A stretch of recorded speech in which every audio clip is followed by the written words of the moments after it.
Hello, আজকে শিলিগুড়িও না বালুরঘাটও না, আজকে ব্লগটা আমি শুরু করছি শিটং থেকে।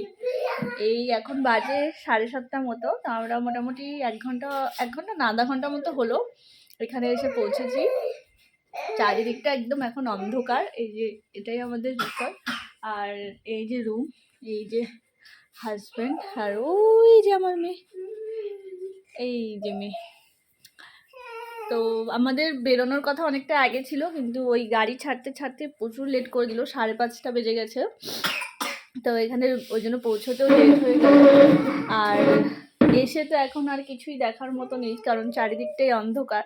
তো ওটাই একটু উপভোগ করছি। এত অন্ধকার তো আমাদের শিলিগুড়ি থেকে কখনোই দেখতে পায় না, সবসময় আলো গ্যাঞ্জাম। আর এখানে কি সুন্দর শান্ত পরিবেশ, এত সুন্দর। আর এই যে বাইরের ব্যালকনিটা, মানে এটা রাস্তার দিকের ব্যালকনিটাও খুব সুন্দর।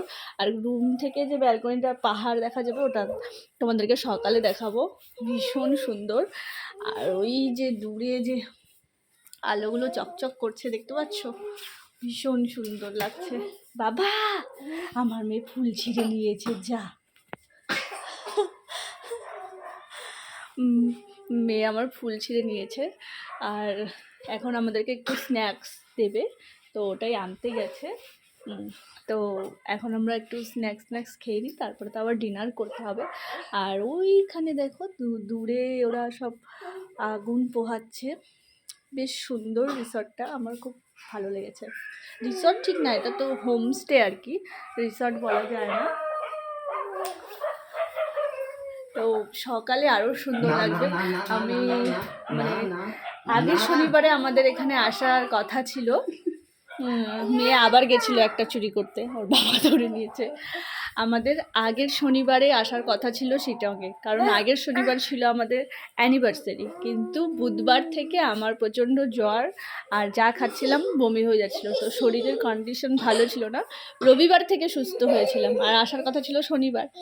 তো ক্যান্সেল হয়ে গেল আসাটা, মানে মনটা খুবই খারাপ ছিল। তো বর বারবারই বললো, তুমি অসুস্থ শরীর নিয়ে এমনিও গিয়ে কিছুই করতে পারবে না, যেতে হবে না, তুমি সামনের শনিবারে যাও। তো এবার কথা দিয়েছে যখন, এবার তো নিয়ে আসতেই হবে, আর কোনো উপায় নেই। তো ওই জন্য আমরা এই শনিবারে চলে এসেছি। আর দেখি সকালে কেমন কি দেখতে পাই, তোমাদের সঙ্গে ওটা শেয়ার করব। তো চলো এখন টাটা। আর স্ন্যাক্সটা কি গো, কেমন লাগছে ঘুরতে নিয়ে আসে বউকে? আমাদেরকে এখন স্ন্যাক্স দিয়ে গেছে। আসলে রাত্রিটা অনেক হয়ে গেছে, তো মানে আমাদের ঢুকতে ঢুকতে তো ওরকম প্রিপারেশন ছিল না, ওই জন্য আমাদেরকে একটু পকোড়া ভেজে দিয়েছে। আর এই যে আমার হাজব্যান্ড খাবে লাল চা, তাই লাল চা। ভালো হয়েছে, ভালোই ঠান্ডা বলো আমাদের শিলিগুড়ির থেকে এখানে। বাবা ঘোরে না, বাবা ঘোরে না। চাটা কেমন হয়েছে একটু চাটা খেয়ে দেখি। চাটা দেখেই তো বাপরে কত বড় কাপ, ভীষণ সুন্দর লাগছে দেখো।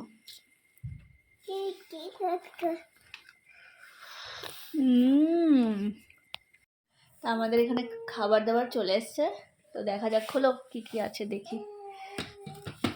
দাঁড়াও ব্যাগকে।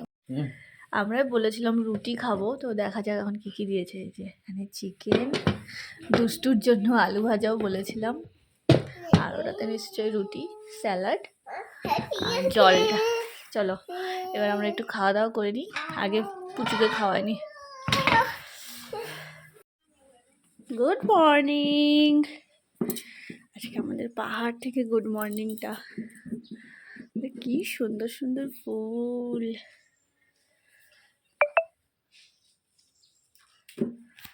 এত সুন্দর পেয়ে।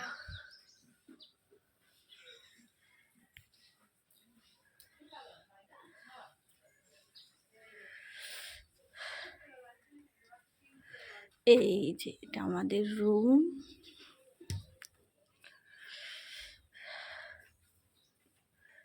এখন পুরো মেসি হয়ে আছে গোটা রুম, এদিকে ওদিকে জামা কাপড় ছিটানো। আর এই যে ব্যালকনির ভিউটা, রোদ্রুটাই কেবল উঠছে এখন, তাও হালকা একটু একটু দেখা যাচ্ছে বাইরেটা, কি সুন্দর। আরও আকাশ পরিষ্কার হলে হয়তো দূরের পাহাড়টা আরও ভালো দেখা যেত, তো কিছু করার নেই। আজকে রোদ্রুটাই কেবল উঠছে, এখন 9টা বাজে।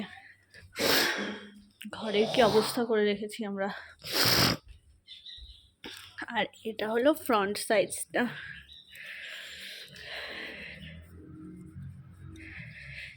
এই হোমস্টেটাতেই আমরা আছি। তো আমাদের এখনো নাস্তা হয়নি, নাস্তাটা দেবে, তারপরে আমরা বেরোবো সাইট সিন করতে। হাজব্যান্ড গেছে ফ্রেশ হতে, আমি তো ফ্রেশ হয়ে গেছি কিন্তু রেডি হয়নি, তাই আর নিজেকে দেখালাম না। একদম রেডি হয়ে নিজেকে দেখাবো তোমাদের সামনে। তো এই তো প্রচণ্ড ঠান্ডা লাগছে। কালকে রাত্রে তো খুব ভীষণ ঠান্ডা লাগছিল, আর মানে এত ঠান্ডা লাগছিল, মানে হাত যদি ব্ল্যাঙ্কেটের বাইরে চলে যাচ্ছে মনে হচ্ছে যেন হাতগুলো আমার জমে গেল, এরকম লাগছিল। মুখ টুক ঠান্ডা হয়ে যাচ্ছিল। আমার মেয়ে তো সেই মস্তিতে, এত বড় জায়গা পেয়েছে ঘোরার জন্য, আর কি চাই ওর। এই যে হোমস্টেতে আছি, এই হোমস্টেরই এই মালিকেরই এই যে মুদিখানার দোকানটা, ওটাই। এর নিচে যে সিঁড়িটা দেখতে পাচ্ছে, সিঁড়ি দিয়ে গেলেই ওনাদের বাড়ি, ওখানে ওনারাই থাকেন। রাত্রে তো এসে কিছুই দেখতে পেলাম না। এই যে পাহাড়। আমাদের নাস্তা চলে এসেছে, মানে রুটি, সবজি, মেয়ের জন্য দুধ দিয়েছে, আর হলো আমাদের কফিটা নিয়ে আসবে। তো চলো নাস্তা করি আমরা। এখন খাওয়া দাওয়াটা করে নিয়ে আমরা রেডি হয়ে বেরিয়ে যাব শিটংয়ে যেগুলো দেখার জায়গা আছে সাইট সিন, ওগুলো করব। আর এনারা যে রুটিগুলো দিত না, ভীষণ ভালো লাগতো খেতে, মানে এত টেস্টি রুটিগুলো বানাতেও, ছোট ছোট সাইজের কিন্তু বেশ নরম আর একটু মোটা মোটা, ভালো লাগতো। আর আমার দুষ্টুও বেশ ভালো খেত। আর রুটি খেলে যে অনেকের মানে সমস্যা হয়, সে ওরকম কিছুই হয়নি, খুব ভালো লেগেছিলো রুটিগুলো। তো চলো আমরা খেয়ে রেডি হই, তারপরে আবার নেক্সট ব্লগে তোমাদেরকে ঘোরার ভিডিওগুলো দেখাবো। চলো টাটা।